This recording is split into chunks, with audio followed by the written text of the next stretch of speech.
முதல் ஆளாக இருப்பவர் நம்முடைய தமிழ்நாட்டுடைய முதலமைச்சர் அவர்கள். ஆனால் அதே சமயத்தில் நான் எச்சரிக்கையோடு நான் சொல்கின்றேன், மக்களாட்சியின் மூலமாக பதவிக்கு வந்து ஆடாத ஆட்டமெல்லாம் ஆடுகின்ற ஒன்றிய அரசாங்கத்தினுடைய ஆட்சியாளர்களுக்கு அண்ணா மொழியில் அண்ணா வழியில் சொல்ல வேண்டும் என்று சொன்னால், தங்கத்தால் கோட்டை கட்டி வைரமிழைத்த வாயில் அமைத்து கோட்டையை சுற்றி நீங்கள் ஆத்திகம் என்கின்ற ஆழியை அமைத்து அதிலே மத குருமார்கள் என்கின்ற முதலையை வளர்த்து கோட்டையின் மீது பரம்பரை என்கின்ற அந்த கொடிமரம் நாட்டி அதிலே படோடபம் என்கின்ற கொடியை பறக்க விட்டு பார்ப்போர் கண்கூச பளபளப்பும் கேட்கோர் செவி குடைய அட்டகாசமும் செய்த கொடுங்கோலன்கள் எல்லாம் பகல் பட்டினிகளால் பஞ்சை பணாதைகளால் நொன்ன உள்ளெடுத்தால் தாக்குண்டு தகர்ந்து தரை மீது சிதறி சிதறி வீழ்ந்து மண்மேடுகள் ஆனதெல்லாம் புராணமல்ல, வரலாறு. அந்த வரலாற்றினை நடைபெற இருக்கின்ற நாடாளுமன்ற தேர்தலில் இந்த இந்திய கூட்டணியை வழிநடத்தி கொண்டிருக்கின்ற மாண்புமிகு தமிழ்நாட்டு முதலமைச்சர்கள் படைப்பார்கள். எங்களுடைய இயக்க தலைவர் அவர்களே, இந்திய கூட்டணியில் நீங்க யாரை கை காட்டுகிறீங்களோ அவங்க தான் அடுத்த முதல்வருங்கிறாங்க.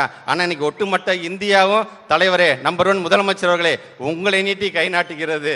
அப்படி வாய்ப்பு வந்தால் தயவு செய்து தட்ட வேண்டாம், அதையும் ஒரு கை பார்ப்போம். ஒட்டுமொத்த உலக அரங்கில் நம்முடைய இந்தியாவை முதல் இடத்துக்கு கொண்டு வருவதற்கு நாம் போராடுவோம்.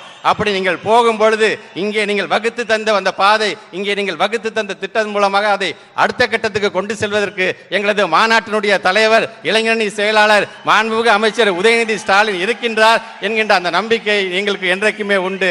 ஆக அந்த வகையிலே 3வது அத்தியாயத்தில் இருக்கின்ற 4 பேர், நம்பர் 1 நமது மாண்புமிகு தமிழ்நாட்டுடைய முதலமைச்சர், நம்பர் 2 திராவிட முன்னேற்ற கழகம் என்கிற நமது தாய் கழகம், நம்பர் 3 எங்களுடைய மாநாட்டுடைய தலைவர் இளைஞரணி செயலாளர், நம்பர் 4 சார்பணிகளாக இருந்தாலும் சாதனை படைக்கின்ற எங்கள் இளைஞருடைய தம்பிகள். நீங்கள் ஒவ்வொருவரும் தான் அந்த 4 பேரில் ஒருவர்.